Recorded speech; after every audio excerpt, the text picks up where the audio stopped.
Okay, ladies and gentlemen, here we are. We're getting started up. This is the State of the Union. I thank you guys for your time. I try not to take too long, and I'll just say my words and on the State of the Union of the relationships between men and women, the union of our families, our relationships. Uh, so, hello and welcome. And you can sit down up there in the stands and everything. No need for applause anymore. Let's go ahead and get things started. So, we all long for and need connection. All right, our children they need it from their parents. So from the moment we're born, connection is important to us. We need it from our friends and from our family, and ultimately, we want it from our significant others too. But for many, a meaningful, long lasting connection with a significant other has been elusive. It has many wondering if these kinds of relationships truly existed anymore. And quite frankly, some people are wondering if they ever existed at all. There are gender wars being waged online. Men point the fingers at women, women point the fingers back at men. Meanwhile, the status quo is not serving anybody's best interests. The state of the union between men and women is tenuous at best.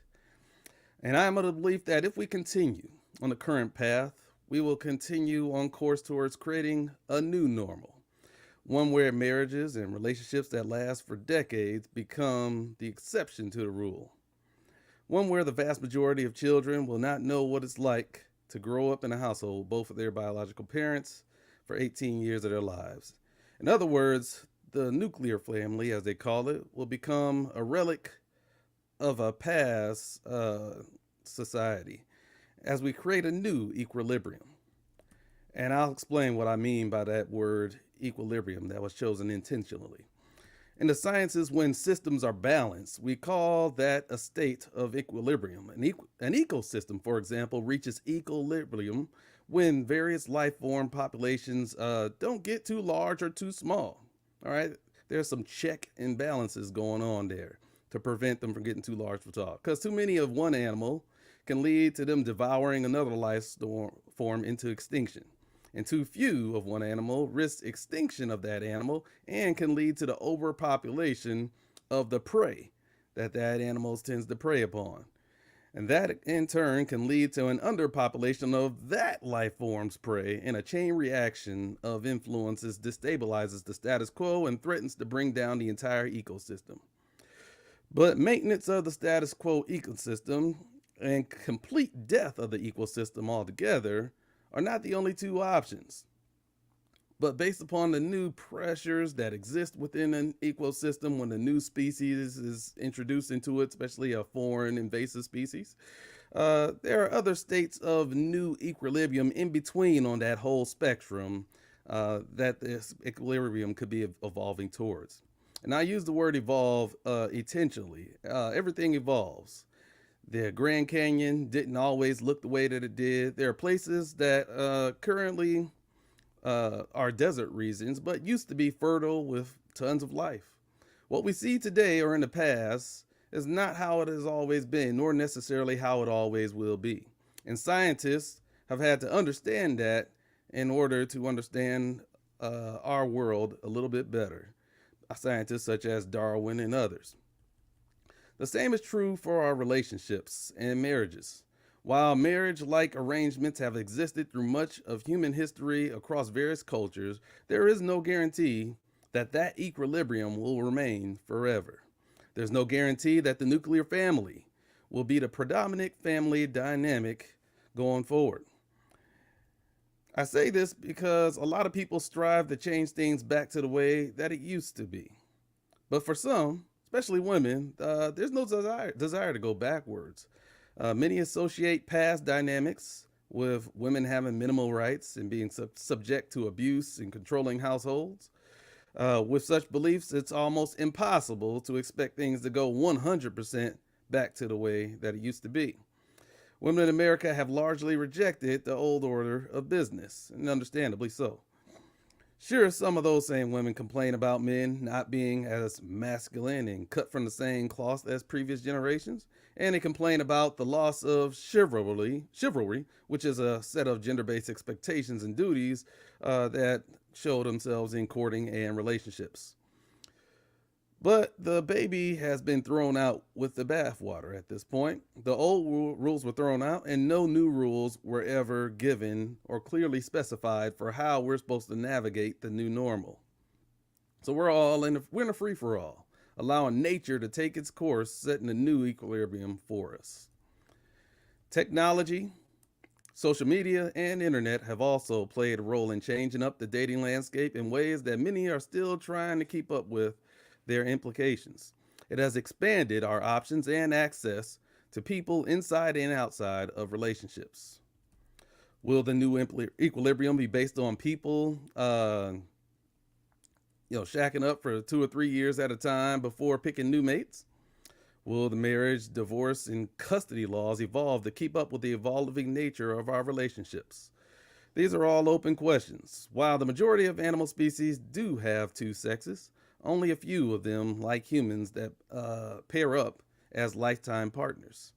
Most scientists have reason to believe that humans weren't always this way either in the past. So, a combination of many factors, such as humans dominating the globe, women's independence movements, and evolution in technology may be enough of a 1-2 punch to eliminate the status quo.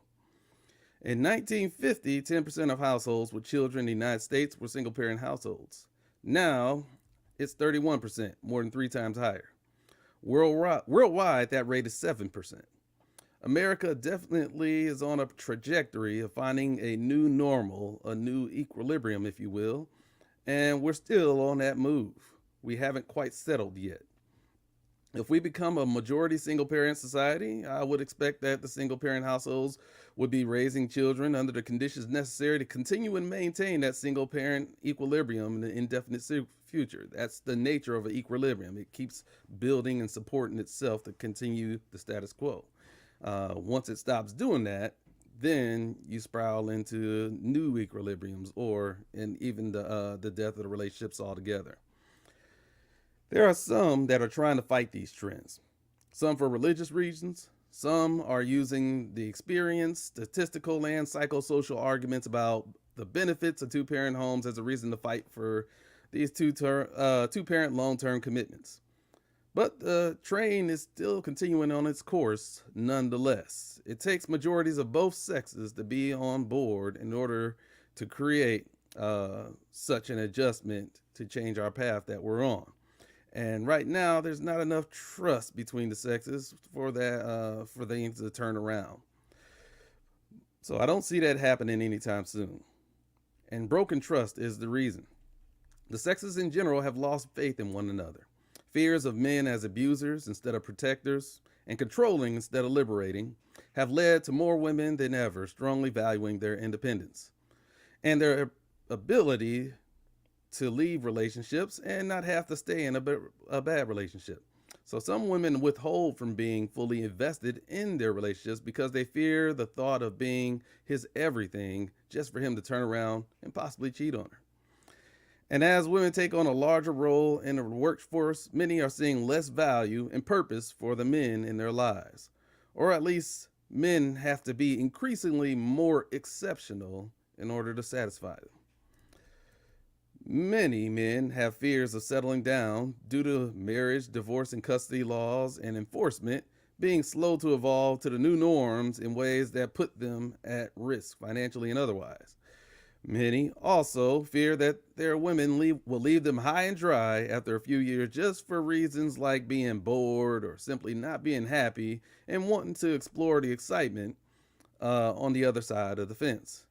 I've heard many men complain about women insisting on gender equality in terms of their relationship roles in selective ways, only in ways that benefit the woman, while removing a lot of the men's incentive to want long-term lasting relationships and marriages.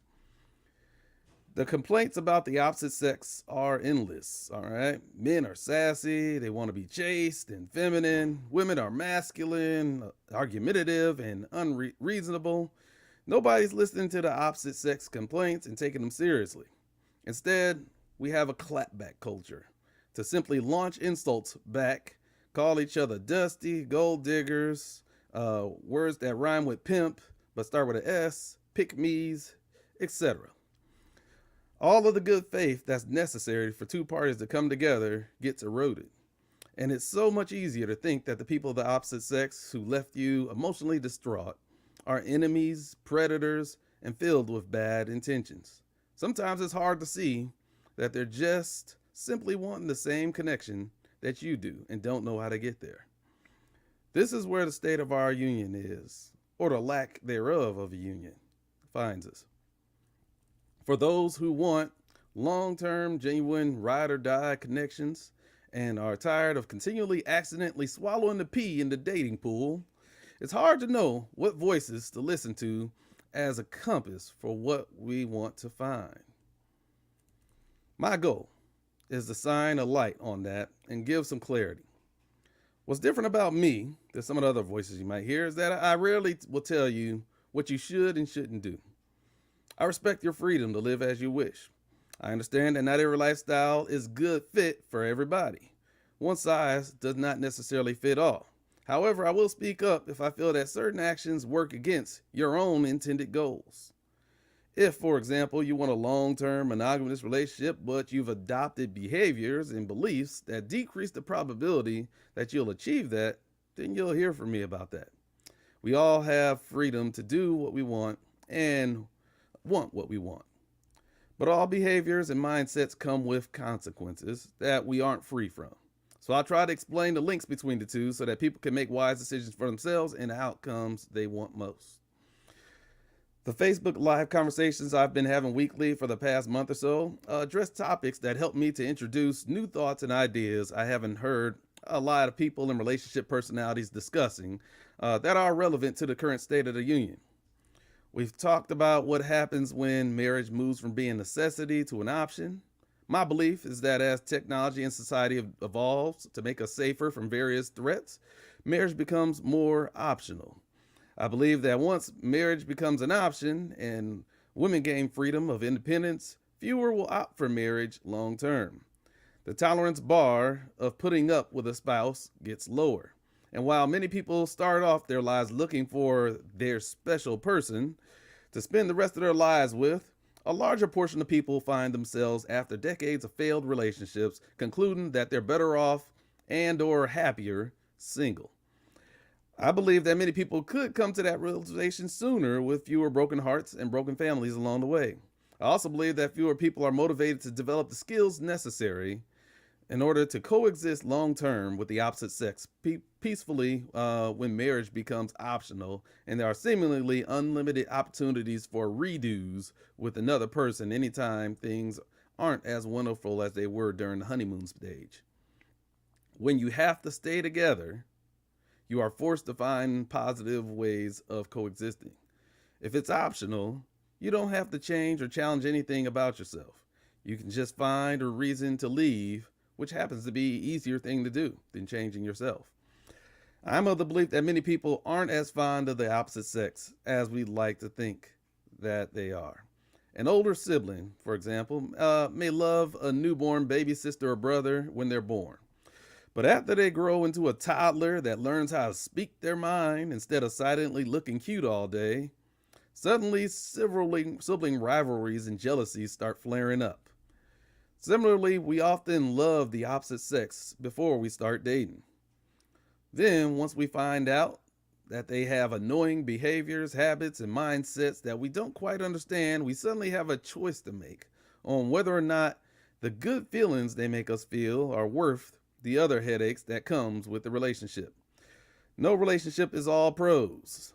We all have cons, no matter how wonderful we would like to think that we are. And our inability to maintain a relationship long term as they become more optional is a sign that we often prefer to exercise that option to leave. There are more messages within our society promoting leaving spouses than working things out.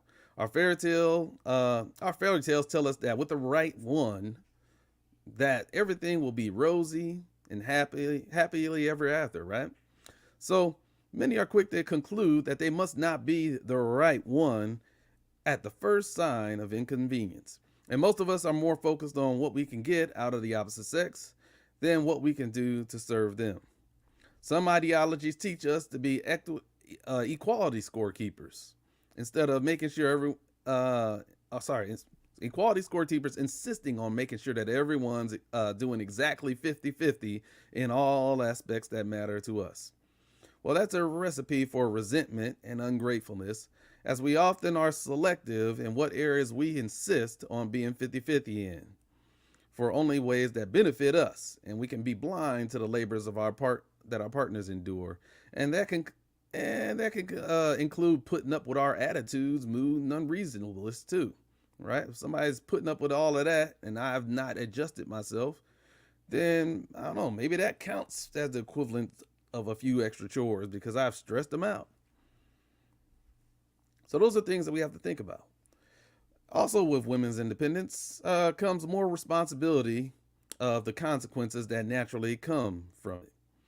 As they lead more relationships, larger portions of the responsibility for their success or failure falls on their shoulders, whether they acknowledge it or not. Not only that, but many women prefer to date up via various metrics. What I mean by that, well, they often want their men to be older, taller, stronger, smarter, make more money than them, be a leader, etc. Men are complementary to that and don't insist on their women necessarily having those same features. They're perfectly fine with their women being shorter, not as strong as them, not necessarily as educated as they are, and don't need to necessarily make as much money. Right? A millionaire is perfectly fine with dating a woman that works at McDonald's. There are implications from this. If a woman is only interested in a man that matches or exceeds her level on various metrics, then the more money she makes, the more education she gets, etc.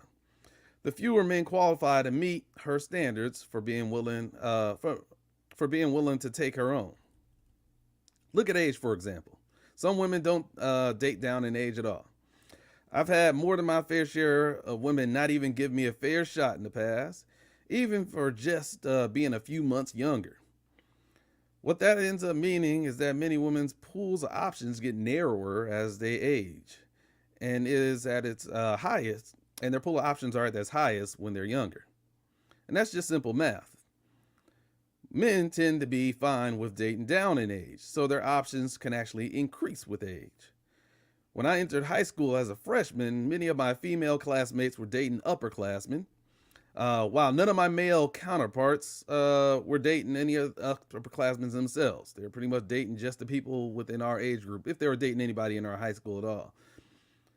Most options were limited early in age, but expanded to all of fourth grade by my senior year. So by senior year, I had the whole school I can date pretty much of women. But freshman year, just my grade level, very small pool to choose from. And it's kind of a reverse dynamic for a lot of women. They come in freshmen, seniors are hitting on them, right? So they have the whole pool there. And as they age up, they may not be dating downward, so it narrows down at least inside the school. But of course, they can date outside the school as well. So, all right. So some of that is based on our choice and dating preferences. But I use the word choice loosely in this particular context. We're also born with various hormonal drives that turn us on and send chemicals through our brain that make us feel good, that we're willing to put up with the opposite sex when specific conditions arise. Those are bodily reactions that we are born with that will influence our behaviors to turn our face and stare at beautiful people as they walk by, right? And they make us do things that we otherwise would normally not do. Some of those hormonal feelings are exactly what we need in order to make it worthwhile to put up with the various quirks of the opposite sex. Because as I said earlier, we're not the biggest fans of each other, but hey, all of a sudden he's making some money, or all of a sudden she's looking real good, and some of their quirks aren't so bad all of a sudden. So if we ignore those various feelings and impulses and drives and start picking on other reasons, we might be less likely to stay. We may feel like we're settling and show up a little bit different in our relationship. People who settle in their relationships tend to show up a little bit different a lot of times. They don't show the same energy as somebody who feels like they have a good catch or they're happy with the person that they're with. So it's a delicate balance of factors that need to be taken into consideration. I'd argue that if we didn't have those biological drives and feelings, the vast majority of us would not have any interest in the opposite sex, and our species may work its way into extinction. There literally are species that have gone extinct because they refuse to mate with one of the last remaining members of their species while under captivity. It's the equivalent of when someone says, I wouldn't sleep with you if you were the last person alive.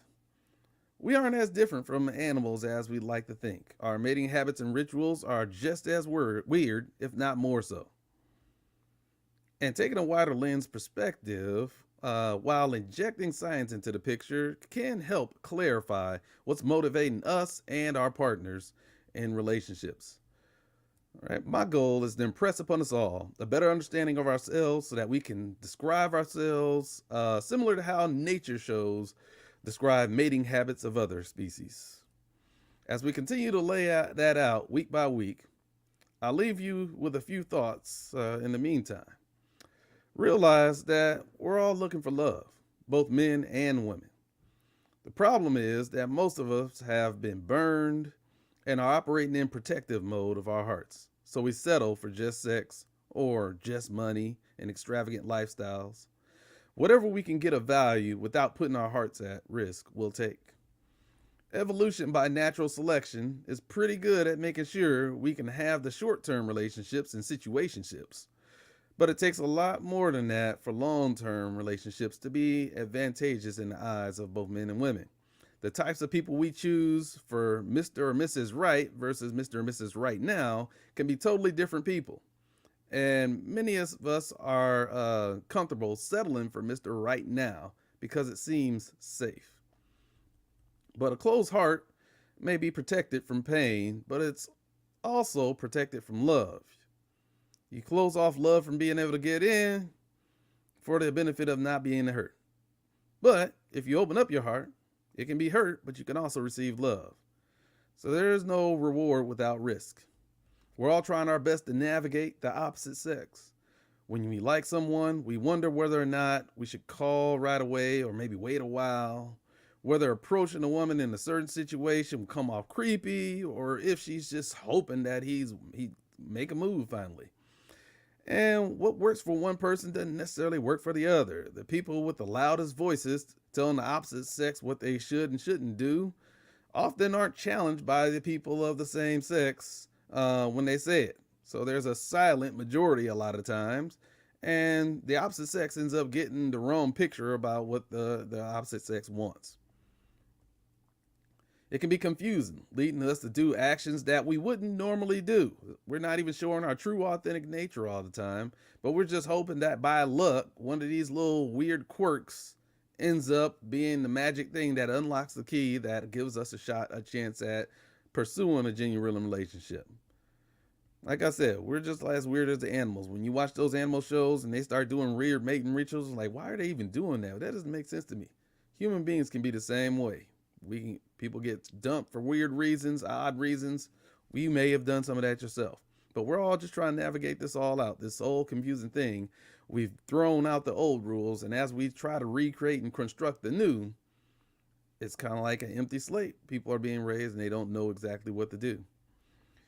So the more authentic that we can be, and rewarding we are of honesty, even when it's inconvenient, the easier things will go. We want people to be out their authentic selves, to show up exactly who they are, not pretending to do a show, not trying to tap dance to be something else, but just show their cards for what they are.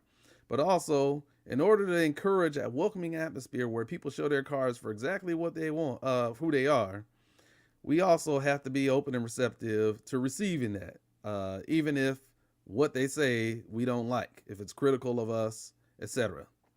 All right. If we have an attitude and lash out every time that they speak up and speak their mind or have an issue with us, or so, et cetera, say something that we don't agree with, then they're going to be less likely to open up in the future because they see that that comes with consequences. And so we get the wrong picture of the opposite sex. We have men and women who never speak their true nature and intentions or share their true selves with their spouse out of fear that maybe, just maybe, they might not feel the same way if they knew these things. We all carry burdens of inauthenticity around on our backs. And it's past time that we start opening up and being truthful and honest with each other. Also, I want you to know that your priorities matter. In the past, more people were raised for the explicit purpose of being a better wife or a better husband to the opposite sex. Today, most of us are raised to be independent, educated, and just to earn a lot of money. Sometimes the success in that shift of focus may come at the expense of another less focused on area in our lives. While, glass ceilings may be broken in different career paths and workplaces and educational institutes, but also marriages and long-term relationships may be suffering on the other end. And I'm not saying that both cannot coexist, but what we prioritize ends up mattering. And in past generations, people got married a lot earlier because they put a higher priority in marriage. If you started getting into your late 20s and you still weren't married, there was a good chance that you might not ever be married. And parents tended to not want to have to support and take care of the children for a long time. That was back when women couldn't support and take care of themselves with the same rights as men and stuff. So somebody had to be responsible for taking care of them, typically the parents. And so those would be the kind of the consequences when things labor on for so long. But nowadays, the age of marriage has gone up higher. People are more relaxed about it, saying, I spend my 20s having fun, I'll spend my 30s having fun, et cetera, et cetera. And it's not till later on in age that they decide that, okay, I'm going to prioritize this marriage thing and buckle down. What do I need to do? So it's just a shift in focus and priority. Again, I'm not telling you how to live. I'm just telling you what that shift in focus and priorities consequences are. Like I said, I don't tell you what to do. I just tell you what the consequences of what you do end up being. But what we prioritize usually ends up leading to the outcomes that we want in our lives. So pay attention to what you prioritize. Look at here. It's tough out here. I understand. Nobody likes accidentally swallowing the pee in the dating pool. Not me, not you, not anybody. But at the end of the day, we got to realize that we're all in it together. Those men aren't out to be bad guys and hurt you. Nor are the women. We are not enemies of one another.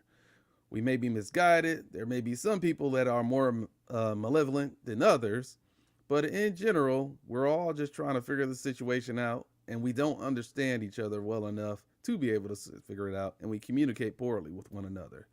So my job is to try to help expose a better life. Try to understand each other a little bit better so we can move towards the solutions and to move towards an equilibrium that people actually like. Where if they accidentally swallow the water in the pool, they can feel comfortable that it doesn't have pee in it. And that's all I have to say to you guys today. I wish you the best. I wish you blessings. Hope you have a good night. And until next time, take care of yourselves and each other. I'm out of here.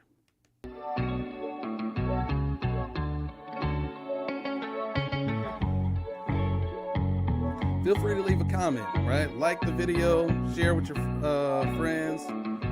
If you appreciate what I do, I want to hear from you, all right? Show your love. I don't charge you a fee. Just ask that you like, share, comment, and listen to the music as we roll out.